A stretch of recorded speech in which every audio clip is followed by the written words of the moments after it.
Chapter 16, Lord Latimer's Ladies by Margaret Elin Schmidt and Dan McLaughlin. Chapter 16, Meet the Cook. Alice considered the life-work balance of the cook. What little she knew, she'd learned from hours and hours of watching Jane Austen movies and period costume dramas. And that little was enough. She knew the cook was a woman. She knew the cook's name was Mrs. Scroop. That was it. Anything else about her was still a mystery. Traditionally, it was the role of the lady of the house to pass her kitchen orders through the housekeeper. It would be considered extraordinary for the lady to trek all the way down to the kitchens herself. Alice wasn't sure how Mrs. Scroop would react to a visit from the lord of the manor, but Brian was insistent that he be included. "I'm getting the hang of this Lord Latimer deal, really," Brian said. Alice had a moment's hope that this was true, but it was short-lived, as almost immediately in his theatrical voice he decreed, "Take me to the staff that I might inspire them." He waved a lace-edged sleeve. Alice inhaled deeply and then prudently asked a nearby servant to carry a note to the cook with a warning of their arrival. Nobody, she thought, in the 19th century or at any other time relished a surprise visit from the boss.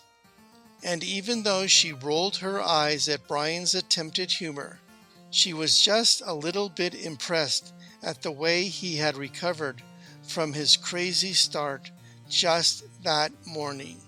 Somehow, he made it past despair and misplaced humor to being a helpful part of the process. He had managed to smooth things over with a potential bride squad, which boded well for his ability to speak coherent sentences to a key member of the staff. Alice didn't think they needed more than a note saying, "No bread, jellies, or sweets, please," to get the point across, but she understood that it would make him feel more in control of the situation if he could present his own menu demands in person. It might even help get across the importance of the request if only he could be trusted to do so in a reasonable, calm tone of voice. Alice took her brother's arm to escort him to the kitchen and couldn't help but offer up a sisterly bit of unsolicited advice. "Brian," she said, "the cook is prima numera una in the kitchens. She is used to running her things, and quite frankly, she has been conditioned to not really care what you think." "Is she from the future?" Brian asked eagerly. "No, she's an 1810er, Alice said, and regretted it instantly as her brother immediately struck in operatic pose, one hand over his heart, the other arm flung out to the invisible crowd. He opened his mouth wide and aimed for the high note. "Oh, sole mio," he sang. "Ha, tenor. Very funny," Alice said. "Now focus." But the damage had been done. Brian kept singing, "I'm gonna meet the cook-o. Tell her that pasta is a no-no." "Brian?" Alice tried to put a warning in her tone, which would have worked if her brother was paying her the least bit of attention, but his commitment to the seriousness of the here and now was outweighed in the moment by his sense of play. "Brian?" Alice tried to put a warning in her tone, which would have worked if her brother was paying the least bit of attention. But his commitment to the seriousness of the here and now was outweighed in the moment by his sense of play. She resolved to try and find a new name for the time local members of the staff, a resolution that was rising fast as Brian warbled at another high note. I prefer my horso to play on a polo.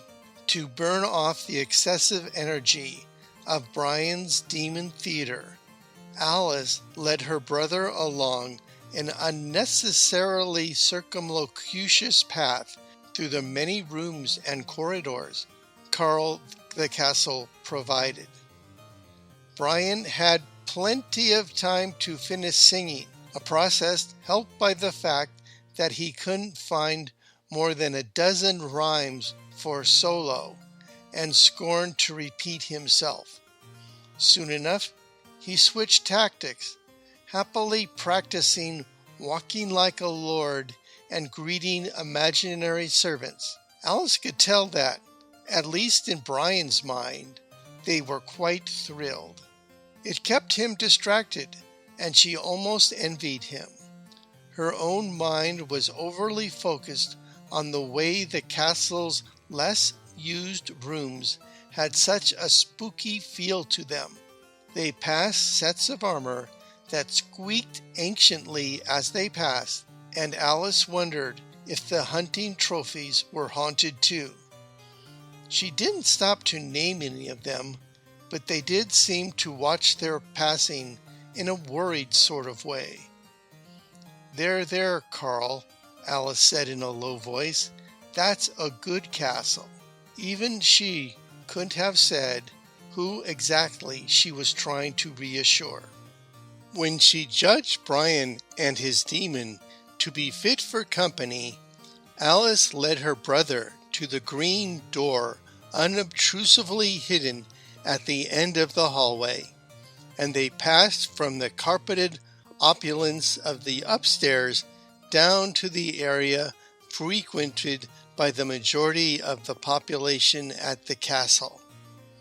From then, it was only a few steps before they found themselves at what clearly had to be the kitchen door. Brian paused dramatically, needless to say, and waved his hand in what he imagined was a lordly fashion. "Let us proceed and inspire." "Oh, good grief," muttered Alice. They opened the door, and the heat and smoke of the place came at them in a wave. There was a gigantic stone fireplace, with the coals of the fire burning almost ruby red. There were pots and pans hanging from hooks on the ceiling, and bins and barrels against the wall. Brian dropped his attitude of theatrical grandeur for a moment and gave a low whistle. "Glad I didn't wear the big coat," Alice said. "Once you light the stove, you always keep the stove going because it's a pain to start a new fire when it's time for another meal." She saw two girls in the doorway, plucking feathers from birds and stowing these into sacks. Right away, she realized they were going to be used to fill pillows.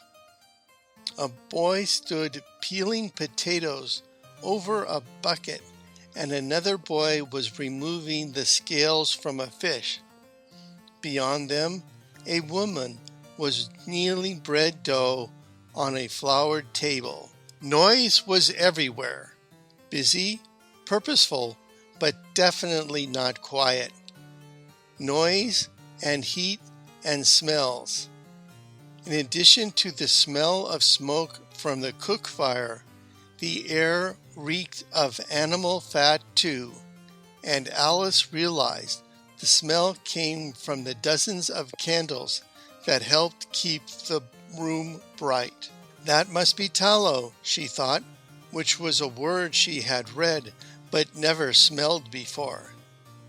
They did light up a room, though, and Alice saw that the cook, busily stirring a pot of something over the fire, had noticed their arrival. The brisk woman set aside her spoon and wiped her hands on her apron. She quickly summoned the staff to be seen by their lord and master.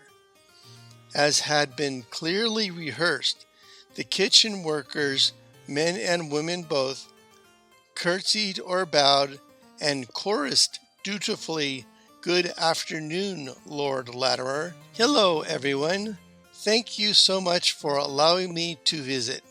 I must say, I am very favorably impressed so far by what I see here." Maybe Brian was growing into his clothes or something, but Alice thought that he sounded good. He was taking care to make eye contact with everyone too, and several of the younger scullery staff twittered a bit. "Girls," snapped the cook, "none of that."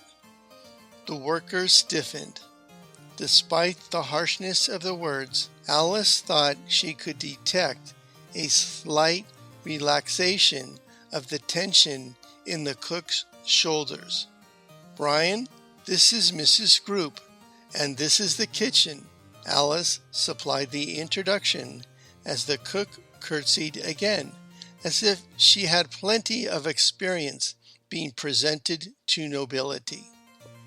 "Ah, the lady to whom Dartmoor Castle owes its reputation as the finest home in Dorset. The pleasure is mine." Contrary to Alice's fears, her brother seemed restrained, even dignified. His slight bow was respectful, and seemed to settle the nerves of the staff. Brian, occasionally, could get it right, Alice conceded. Maybe he hadn't been sleeping through all those Jane Austen movies she dragged him to after her divorce. He continued, "Allow me to applaud your management. Everything so far has been magnificent." It was, Alice realized, a polite comment and focused on the cook's job. It was clear he wasn't here to complain, and the women didn't have to worry. That, coupled with the absence of singing, showed a surprising amount of sensitivity from her brother. Alice allowed herself to take a step back and let him be in charge. Unbidden, Mrs. Group dipped again in an ever deeper curtsy to cover her pleasure at the compliment. "Thank you, my lord," she said. "His lordship has some ideas in regards to the dinner tonight, Mrs. Group," Alice began. She meant to get straight to business, because nobody could be in this room and not realize that their visit had disrupted dozens of people hard at work. But also, she didn't know how much longer Brian would last before something set him off on a tangent. One would have been blind not to notice the sudden tension in the cook.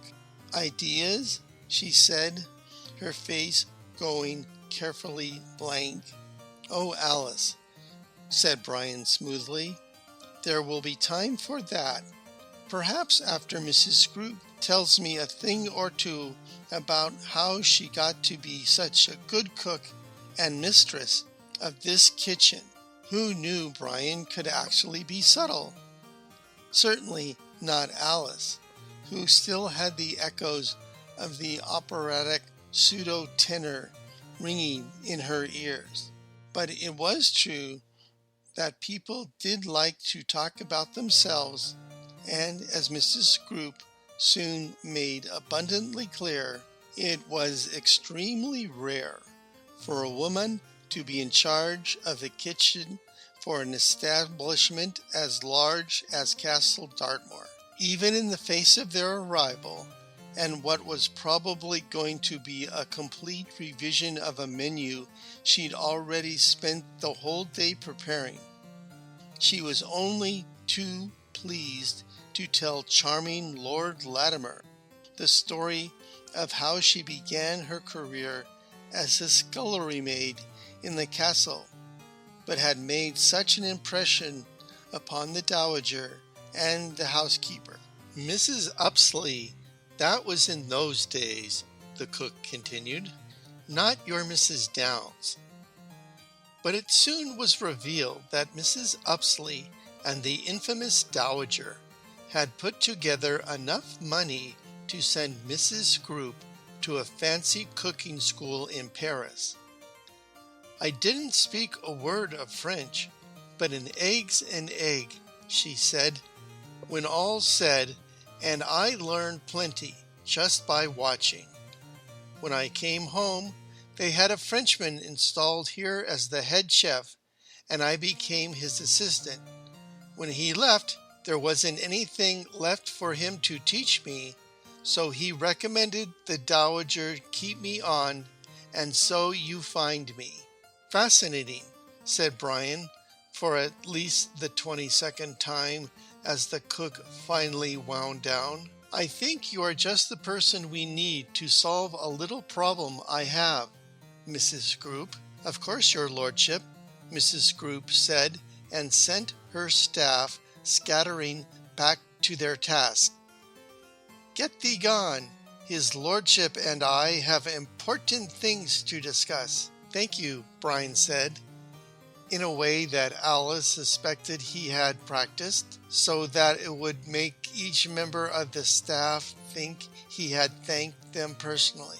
As the others resumed their duties, Alice recognized signs common to every open-plan workspace ever, that they were keeping busy enough not to get into trouble. Everyone was working quietly enough so they could listen to their new lord as well.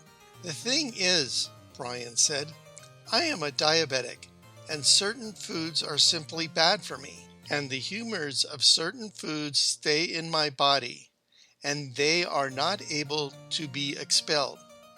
Normally, I have a tonic to help expel the ill humors, but I only have a limited amount, and would prefer not to squander it unnecessarily. Alice blinked and tried not to look surprised.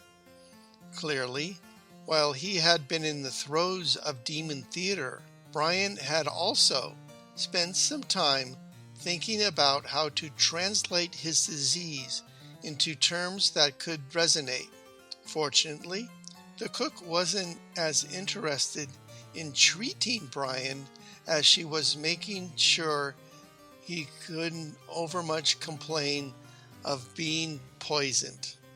And so, Mrs. Scroop, slowly translating his speech to glean what she needed to know, your lordship would prefer to eat less of the foods which he cannot expel the humors of in favor of those he can? Yes, that's it precisely, Brian said in patent delight. I knew it. You're just the person I need. Mrs. Scroop beamed. Tell me what you require, my lord. Essentially, Mrs. Scroop, a meal without bread or sugar would be ideal. Leafy greens or meat is fine, but any starch or sugared glazes or dips would be like poison to me. Clearly, Mrs. Scroop was willing to rise to the challenge. From the look of her, she was mentally going through her list of dishes, discarding some and modifying others. With ladies at the table, we generally would want to impress them with bread or jellies, but obviously we do not want to risk his lordship's life in any such way. Fruit would be welcome, Alice told the cook. She was beginning to feel excluded. as such practicalities were usually her job. Add nuts and cheese, and I think that would make an excellent finish to one of your superb meals. Ah, then I'll bake up a nice apple pie, said the cook, quite pleased. We have a bushelful of... Alice held up her hand to stop her enthusiasm. Oh no, I'm afraid his lordship could not touch the pie. It has cinnamon, said the cook hopefully. Alas, it also has sugar and a pastry crust, said Alice. I'm sorry, but the only fruits he can tolerate are fresh ones. Oh, pastry as well as bread then. Now I see, said the cook. Alice hoped she really did see, but it was clear that Mrs. Scroop was eager to salvage as much of her menu as possible in light of her new mandates. Ah, said Brian, with his new shiny aspect of sanity, then we shall get out of here and let you get to it. Brian and Alice politely eased themselves out of the kitchen, which resumed its audible state of controlled chaos. Even through the closed door, Mrs. Scroop could be heard switching gears. Charlotte, the meat pies are soup now. Ivy, make the pie crust into dumplings. He can eat around them. We have the fresh bread, but see to it it's only on the ladies' side of the table, as they're the only ones who can eat it. The pheasants and fish are fine, and the best apples are now dessert. Now, look sharp. Well, I'm glad we got all that squared away, said Brian serenely. You know, I'm beginning to actually look forward to this dinner tonight. Yeah, now that the food is less likely to kill you outright, that's a big plus. As Brian had successfully hurdled one 19th century landmine, Alice was in a mood to anticipate future problems. Now, we just have to hope at least one of the ladies will agree to your proposal. Brian bowed, waving his hand in a way that reminded her of someone trying to wind a clock, but Alice was feeling too optimistic by his unexpectedly mature behavior to see it as anything but a good sign. End of Chapter 16, Lord Latimer's Ladies, by Margaret Elin Schmidt and Dan McLaughlin, read by Dan McLaughlin, April 2024.